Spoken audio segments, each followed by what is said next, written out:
Hello, everybody. Welcome to another episode of The Read Step. I am your host, Isaiah Rees, and wow, what a game tonight.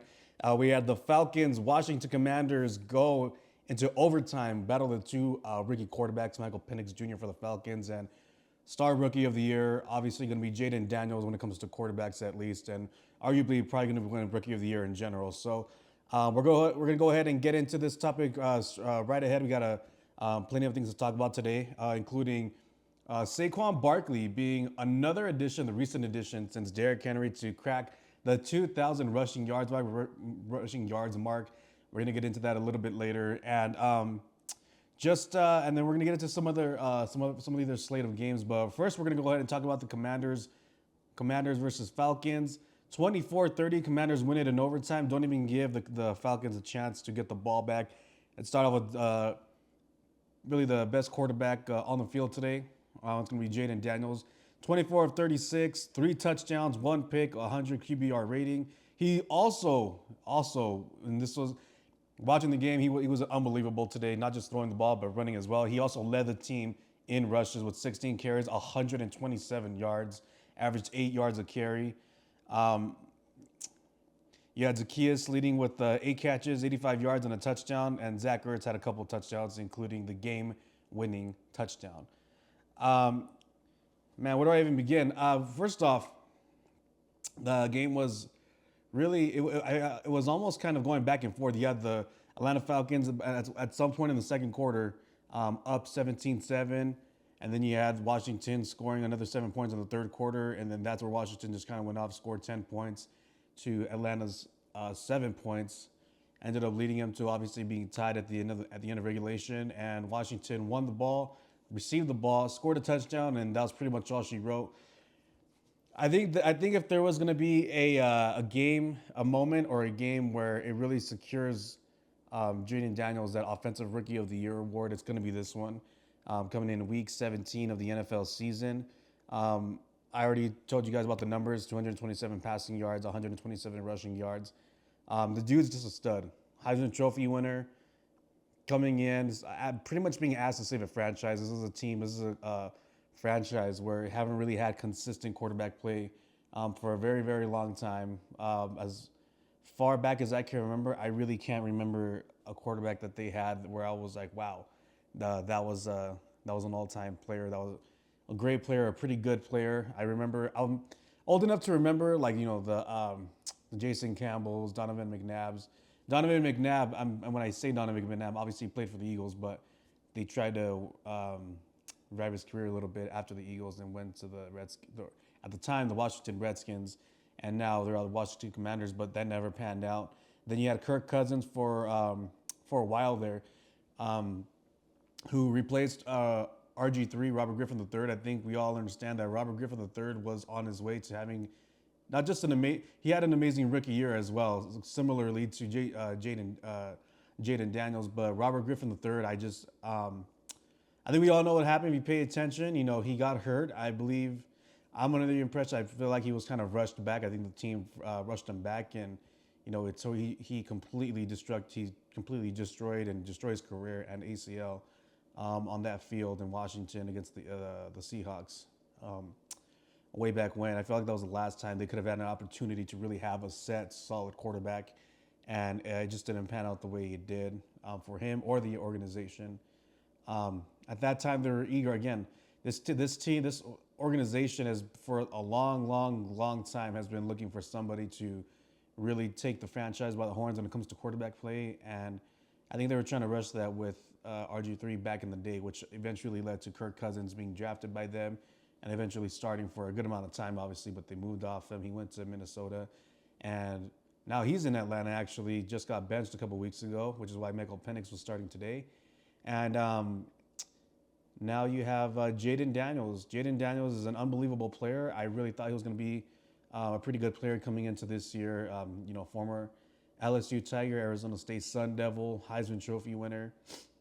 And the kid's just a playmaker. I mean, he really is. But on top of that, I feel like he landed in a great situation. And same thing for Michael Penix Jr. I think both of these guys are very fortunate to have ended up in such a great situation, not just from an organizational standpoint, but from a head coaching standpoint, from talent standpoint around them. And it really goes to show, like, how important it is really where you get drafted, which is why I had made those remarks the other day about Shador Sanders getting drafted, not wanting to get drafted by the Raiders. They just can't develop players.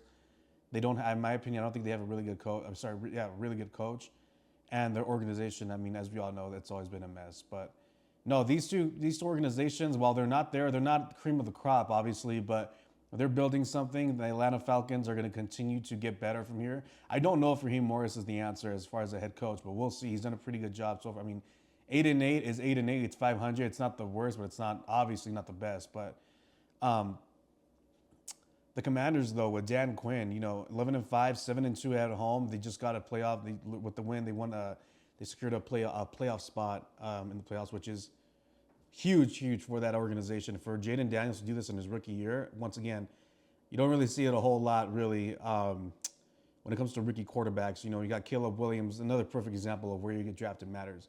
Yeah, he was a number one overall pick. He got the most money out of everybody, as every number one overall pick does. Probably got a lot of other deals and whatnot, and that's a thing too. Caleb Williams actually, and he's on a good team. Talent wise, he's on a good team. I thought he was on one of the best teams I'm talking for specifically for the rookie quarterbacks that got drafted in the first round. I think he got drafted on one of the best teams in the NFL. Again, talent's perspective, what he has around him, but the coaching, we all know how catastrophically bad the coaching is, and the organization is not ran well at all. One of the worst run organizations. They can't develop a quarterback. They seem to draft the right guys for the most part. I mean, Justin Fields, I don't think he's a bad quarterback. I don't think Caleb Williams is going to be a bad quarterback. But you're not seeing the type of production that you're getting from Jaden Daniels or Michael Penix because of the organizational structure and the idiotic just decisions that are made in the franchises. And I think it's you could see it here. Again, forget about Jaden Daniels. Look at Michael Penix Jr. Michael Penix Jr. sat most of this year, which I think, in my opinion, and I want to get into this topic at some point, either today or another day, but Michael Penix Jr. is, in my opinion, the way he went about it as far as getting benched for the majority of the year, learning from a guy like Kirk Cousins, really learning the offense, not having that pressure on him to really save a franchise. I think it's important. We see Jordan Love. He sat for God knows how many years, sat behind Aaron Rodgers, got to learn the offense, learn the team, know what it's like to really walk. Sorry, no, not walk, but like really carry himself as a professional. Set another hot quarterback right now, but look at Sam Darnold. Sam Darnold got tossed into the Jets to try to save that franchise. Had to get benched for a couple years on a couple different teams, but he learned, and now he's playing better than he ever has in his entire career. You got Patrick Mahomes, the best quarterback that's walking on planet Earth right now. He sat down for a year. He didn't play his rookie year. He played Week 17, which at the time was the last last season of the NFL. Sat behind Alex Smith, learned, grew, learned exactly how it is to be a professional, how it is to go through practices, how to be a leader. All of those things matter, and I feel like unless you are a Caleb or Jaden, yeah, you should be starting day one. But Michael Penix Jr., I think he's going to benefit from this a lot. I think he's only going to get better going into next year's sophomore season. He didn't have a bad game. 223 yards, a touchdown, a pick, and a 71 rating. He didn't have a bad game. I thought both quarterbacks played really well, but you could totally see the arsenal of just how good Jaden McDaniels really is. He's one of the best runners of the football that I've seen, other than like Lamar Jackson. You could argue also Josh Allen as well. But Jaden McDaniels is a stud. He's an absolute beast. He's an athlete. That's what he is. He's an athlete. And, it's exciting to see. We'll see what he does in the playoffs. Now, obviously, nobody's going to pick the Commanders to beat the Lions or the Eagles or the Vikings or not even the Rams, to be quite honest with you. But I do think this sets them up well. This is going to give him confidence going into next year. He's going to want to, and not that everybody in the NFL should want to, but he's really going to go on to the offseason no matter what happens. He's going to want to develop more of a relationship with his receivers, his weapons. He's going to want to. This is something that you build off, and this is a huge confidence boost for him. I'm happy for the Commanders because it's a new team that we get in the playoffs. It's a new team that we get to talk about a little bit, and it really sets up the future for Jaden McDaniels and the Washington Commanders as well. So happy about that. Kind of going back to the Falcons a little bit. Once again, Michael Penix Jr., I think he did great. I think he did a pretty good job. His first NFL touchdown today. Bijan Robinson, 90 yards, 2 touchdowns. We all know what he can do. Same thing with Drake London, former USC Trojan, 7 catches, 106 yards. Um, and Kyle Pitts, ironically, is the only one that got a touchdown. He missed an opportunity earlier in the game, but he ended up getting one back. But the Atlanta Falcons team, now that they lost, really sets the Bucks up well and nicely to win that division. So we'll see how everything shakes out in Week 18 next weekend. But this is again on the Falcons. I'm not too worried about it. Let's see who they play next week. As a matter of fact, I'm not too worried because you have a rookie quarterback who's about to go into his second year. They play the Panthers. They play they play the Panthers. They play the Panthers going into next week in Week 18. That's easily a winnable game, but Bryce Young has really been lighting it up a lot ever since he came back from being benched. But the Falcons, if they do win next week, hey, you finish off the season 9-8. Finish off the season 9-8. You feel good about your quarterback. I don't imagine Michael Penix having a bad game next week. So he has a couple of good games under his 2 starts, and he goes into the offseason confident. I think everybody in the organization should feel confident in Michael Penix Jr. Guys like London, Kyle Pitts, Bijan Robinson. You work with him. You get a bit of a chemistry going into next year, because next year could be a big year for the Falcons. Whatever they were hoping to get this year, but with Kirk Cousins, obviously it didn't happen. Obviously, is why he's got benched. But whatever you were hoping to get from the Falcons this year could potentially be next year. That division in general with the Panthers, the Buccaneers, and then the Saints. We'll see. We'll see what happens. I'm the most confident in the Buccaneers. I think that's clearly the best team in the NFC South, obviously, but the Falcons should be right there. They can be competing next year for that. Not only the NFC South, but a playoff spot as well. Pretty good playoff spot. So if everything could be figured out, you got Michael Penix in his second year playing well. You got Bijan Robinson really starting to hit his mark in his prime. Drake London as well. Kyle Pitts, if he can be just a little bit better, I mean, you got one hell of an offense right there, and you can still make some improvements on the defense. So as far as all that, that's all I really have. But yeah, what an unbelievable game going into overtime. One of the best. I'm not gonna say one of the best games of the year, but it was definitely entertaining. It was one heck of a game, going down to the wire. Wasn't sure if the Commanders or I believe the Commander, I'm so sorry. I know I just saw the game, but whoever had the ball last in the end of regulation had a chance to possibly go and kick a field. Oh, it was the Falcons to kick a field goal, but it didn't go through. So, but the next person that I want to talk about is, in my opinion, should be talked about a lot more, is Saquon Barkley. Saquon Barkley, obviously one of the most elite players in all of the NFL, and has been literally since he touched foot his rookie year in 2017. This year, easily the best year of his career. I mean, 345 carries, that's second in the NFL. 2,000 rushing yards, that's number 1. And tied for 5th with 13 touchdowns. Saquon Barkley, I'm going to go on a little bit of a tangent here. Saquon Barkley is not only one of my favorite players in the NFL, but he's was one of the NFL, as far as like just anybody who's a fan of the NFL, one of your favorite players. He's like electric to watch. He can do everything and anything you possibly want him to. You could have him in the back. You could have him in the slot. You could have him going out, catching passes, running inside, running outside, running over people, jumping over people backwards. I mean, the dude is a stud. We all know what Saquon Barkley brings to the table, and he's just so entertaining and so fun to watch. He has been his entire career. Even in Penn State, actually, he's just been an electric guy, and he's honestly a guy that you root for. He's a guy that I root for. He's somebody that I enjoy, like I said, enjoy watching. But we all know how he is as a person. We've seen some of the things he's done off the field as a person. He's a great personality. Cares a lot about his fans. Cares a lot about little kids. I don't know if you guys remember the whole Demarcus Lawrence thing, where Demarcus Lawrence kind of dissed this little fan who was a Giants fan, but he wanted his Demarcus Lawrence's autograph, and Saquon Barkley helped him out, hooked him up with a jersey, and signed it for him. But the point I'm trying to, Saquon Barkley is all around easy to root for, unless you're a Cowboys, unless you're a Giants, or unless you're a Commanders fan. But speaking of division, right, this all I could think about today, truthfully, and every single week, is how badly we're talking about bad organizations. The Giants are one of the worst organizations I've. This is this. There is nobody down bad right now as down bad as the Giants front office. And I understand, like, okay, I could be on board, and I understand if, or sorry, I understand when like your running back is your only box office player. You need quarterback, obviously. You need receivers. You have a receiver now, actually. Um, you need a lot of things, but I'm Saquon Barkley is not a player that you just let go. And if you ever think about letting him go, you better hope that first of all, you're not going to get anything comparable to him. You're not going to get somebody that's going to come in and rush for 2,000 yards. You're not. But you can go and at least, if you're gonna really want, if you're set on, you know what, let's clear the deck, let's clear the house, let's just get rid of everybody that we can to get as many assets as we possibly can.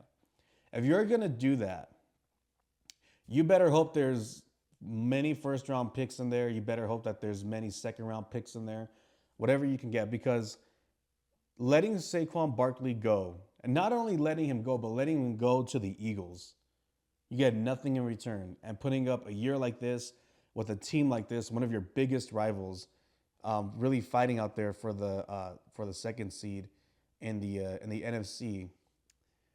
That I mean, I would be sick to my stomach. I think the GM should be fired if he's not fired already. I think everybody needs to look themselves in the mirror and that organization from the top, literally top down. And I just it's one of the worst ways of handling a player I think I've ever seen in my life. To be quite honest with you, to have let this happen, and you let him go to once again a really big divisional opponent, a big rival.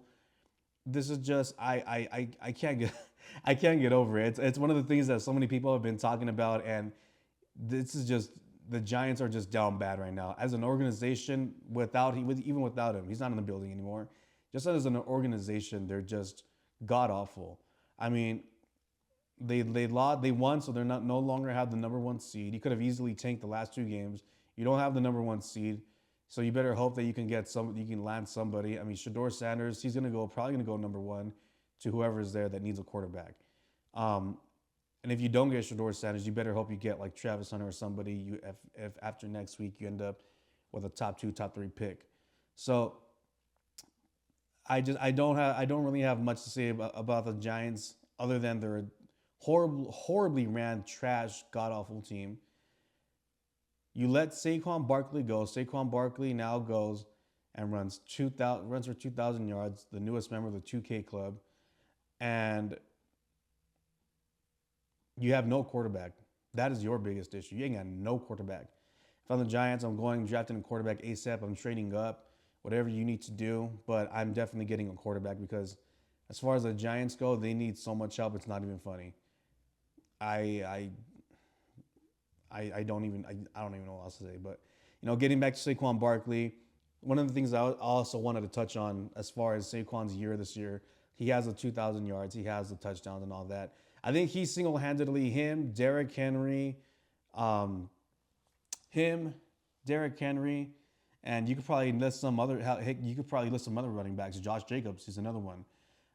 Even you know what? One of the things I noticed today, I was watching that. Speaking of, Josh Jacobs obviously playing for the Packers now, playing the Vikings. Aaron Jones stayed healthy and he had a pretty good year. I think this year with Saquon and Derrick Henry alone, the king himself, I think they literally revitalized the importance of how important it is to have a running back in your offense. I think it's important. I think for so many years we talked about, and I mean years. I mean, you're talking about a Steeler fan who witnessed the killer bees, and the Steelers refused to give Le'Veon Bell the contract that he wanted because at the time the popular thing was, oh, well, once running backs go past their fourth or fifth year, they're not very good anymore. And these two guys alone, Saquon and Derrick Henry, both of them around the same age, are having some of the best years of their careers. And it's been amazing to see. You see a lot of the home run hits yeah, the NFL will continue to be a passing league for sure. And it will always continue to be. But Saquon and Derrick Henry, there's something about when you give the ball to somebody like them and they take it. We saw with Derrick actually this year. I believe it was against the Bills, but you see that they take it from their own 10-yard line, 15, 20, and they just run it straight downfield. Nobody catches them. There's just something amazing about that. Almost as good as a deep pass being thrown down the field for a touchdown. It's just entertaining to watch. Not only that, but they're proving that they're very vital to a quarterback's success. Jalen Hurts is going back, literally getting back into the limelight as far as in a positive way. Last year it was like, is Jalen Hurts, was that a 1 year wonder when he went to the Super Bowl against the Chiefs? Lamar Jackson might just win his another MVP. Um, Jordan Love had another. Besides injury, had another good year this year. Sam Darnold, going back to Sam Darnold, Aaron Jones stayed healthy. Another good year this year. It takes so much pressure off of a quarterback, whether they're a veteran or a rookie, and it's so important. And now with the addition of these two coming back, now you're going to start seeing that. You're going to start seeing a lot more of them. So look at college football. Ashton Jancy, one of the best college football players the history of NCAA has ever seen, running back. And the college football is a little bit different. He was quite literally able to carry them to the playoff. But no, I think this year has been a big year for the running backs. This has just been an unbelievable year for Saquon Barkley. I enjoyed watching it. I really did, even as a Steeler fan, and having to see him play against my Steelers. It was an unbelievable thing to see this year. It's not very often you get to see players run for 2,000 yards now, especially in this day and age. I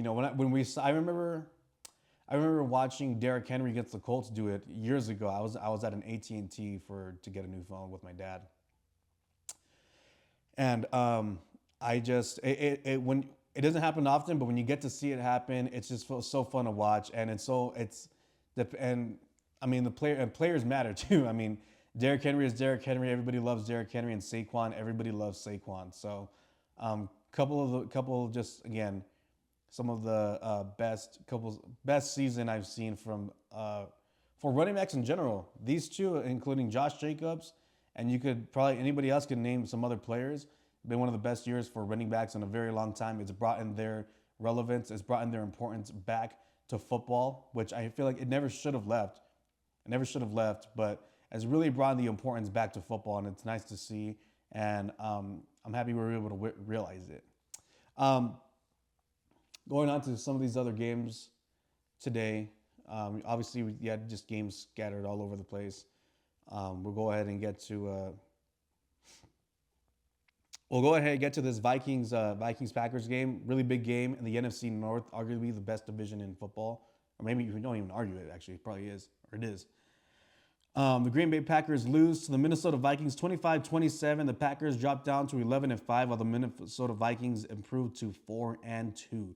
Sam Darnold, 33 of 43, 377 yards, 3 touchdowns with 116 rating. Aaron Jones had 47 yards on the ground. Justin Jefferson did his thing, 92 yards on 8 catches. Jordan Addison, USC Trojan, 6 catches, 69 yards, and a touchdown. Meanwhile, Jordan Love didn't have the greatest game, 185 yards, 1 touchdown. Had 91 rating, but not a whole lot to show. It didn't really feel like a whole lot to show for it. That defense for the Minnesota Vikings was absolutely relentless today, and was a problem for the Green Bay Packers. Josh Jacobs, 69 yards and a touchdown, and the only touchdown from the receiving core was Malik Heath. With his only catch, it was a touchdown. But yeah, the Minnesota Vikings, their defense, they came through today. Now the Packers did come back at some point. At one point, the Packers they were down by quite a bit. It didn't look like, I think at one point it was 10-27. It was 10-27, and in the fourth quarter alone, the Packers win. They scored. I could see right here they scored 15 points, converted on a 2-point conversion, and were able to bring it within 2. So it was a heck of a game between these two teams right here. America's game of the week, and it was just a fun game to watch. It was another fun game to watch. We're going to see the Vikings in the playoffs. This is one of the best Minnesota Vikings teams that I've seen. And I think now with the addition of Sam Darnold, you don't have Kirk Cousins anymore. And I think I personally believe that Sam Darnold is a better quarterback than Kirk Cousins going into this postseason. I don't think he makes as many mistakes as Kirk Cousins has done in the past. We all knew that Kirk Cousins could get the Minnesota Vikings to the playoffs, but when it came to playoff time, he was never able to do to make the big plays.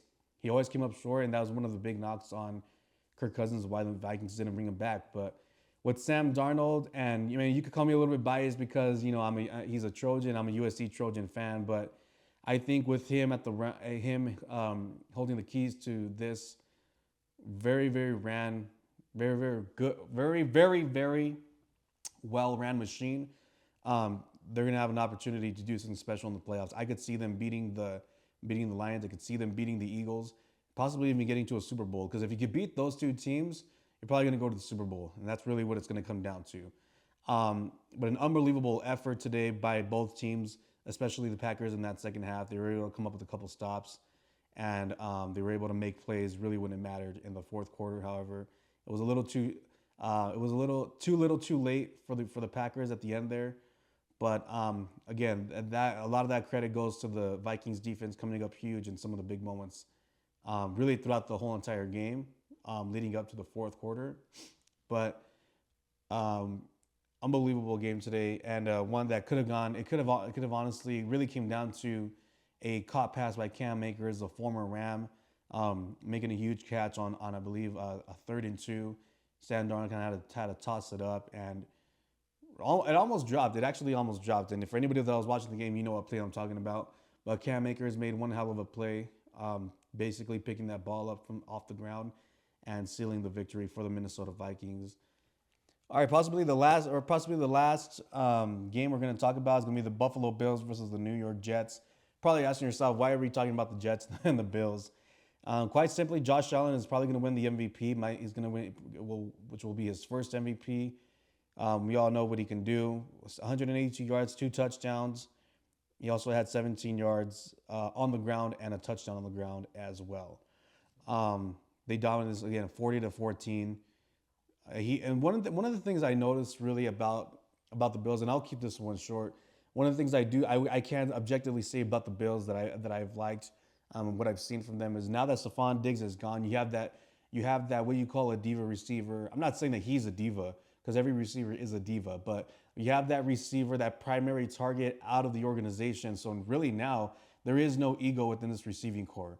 I mean, you have literally the list I'm seeing right here: 1, 2, 3, 4, 1, 2, 3, 4, 5, 6, 7, 8, 9. You have 10 guys at least 10 targeted receivers today. 9 of them at least had 1 catch or more.